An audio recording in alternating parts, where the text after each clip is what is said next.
होंगे, भागवत की कथा हुई होगी, आप सभी उसमें गए होंगे। बहुत अच्छी बात है। भगवान राम के जीवन चरित्र को तो नित्य प्रतिदिन घर में पाठ होना चाहिए। भगवान कृष्ण के जीवन चरित्र का तो नित्य प्रतिदिन अपने घरों में सनातन भाइयों बहनों के घरों में पाठ होना चाहिए। मगर कितने ऐसे लोग हैं जो उस पाठ को अपने जीवन में धारण करते हैं? कितने ऐसे लोग हैं जो भगवान राम के चरित्र को अपने जीवन में धारण करते हैं, गीता में दिए हुए ज्ञान को अपने जीवन में धारण करते हैं?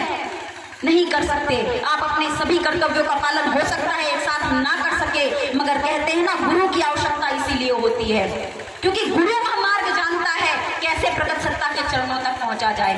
हम और आप नहीं जानते।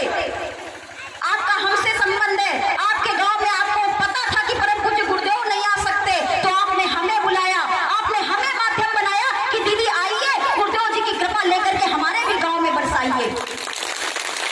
क्योंकि आपको नहीं पता कि गुरुवर को कैसे बुलाया जाए, गुरुवर कैसे हमारे आएंगे भी कि नहीं आएंगे, वो कैसे प्रसन्न होते हैं, उनसे कैसे बात करनी है। हो सकता है इसका ज्ञान आपको नहीं हो, मगर हमें आपने माध्यम बनाया। इसी प्रकार से हमें नहीं पता कि माता आदिशक्ति जगत जननी जगदम्बा को कैसे प्रसन्न करना है, हमें नहीं पता माँ कैसे खुश होती है, माँ से कैसे बात करना है, माँ से माँ तक कैसे पहुंचना है, हमें इसका ज्ञान नहीं है। मगर परम पूज्य गुरुदेव को ज्ञान है क्योंकि स्वयं उन्होंने साक्षात माता आदिशक्ति जगत जननी जगदम्बा के दर्शन प्राप्त किए। वो सद्गुरुदेव भगवान की उन्हें पता है कि हमें माँ की कृपा कैसे मिल पाएगी। इसीलिए परम पूज्य योगीराज श्री शक्ति पूज्य महाराज को अपना माध्यम बना लो, उनके बताए हुए मार्ग पर चलो।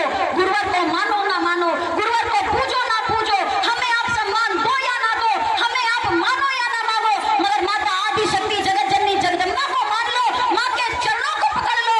आपके जीवन की सभी समस्याएं, सभी परेशानियां अपने आप दूर हो जाएंगी। बहुत ही अच्छा आयोजन आपने अपने क्षेत्र में किया। मैं यहाँ बैठे हुए भाइयों बहनों को यह बताना चाहती हूँ, यह साधारण अनुष्ठान नहीं है, यह दिव्य अनुष्ठान है। और इसका उदाहरण भी आप लोगों ने देख ही लिया होगा।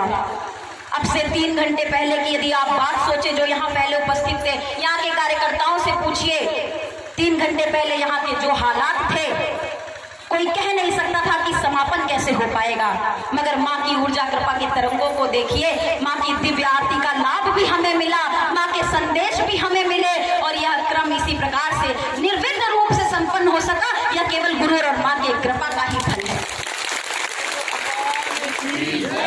हमारी यात्रा नहीं रुकती, आंधी तूफान बरसात धूप गर्मी कुछ भी आए, बारिश हो भी नहीं होती, तो भी हम इतनी प्रसन्नता से अपने कार्यक्रम को संपन्न कर रहे होते, क्योंकि हमारे गुरुवर ने हमें सिखाया है कि सदैव आगे की ओर बढ़ो, चाहे कैसी भी परिस्थिति आए, आंधी आए, तूफान आए, धूप हो जाए, कड़क धूप हो जाए, आग बरसने लगे, चाहे कुछ भी हो जाए, अपने कर्म से कभी पीछे मत हटो। तुम अपने कर्म की ओर आगे बढ़ो, माँ तुम्हें अपने आप रास्ता देती चली जाएंगी।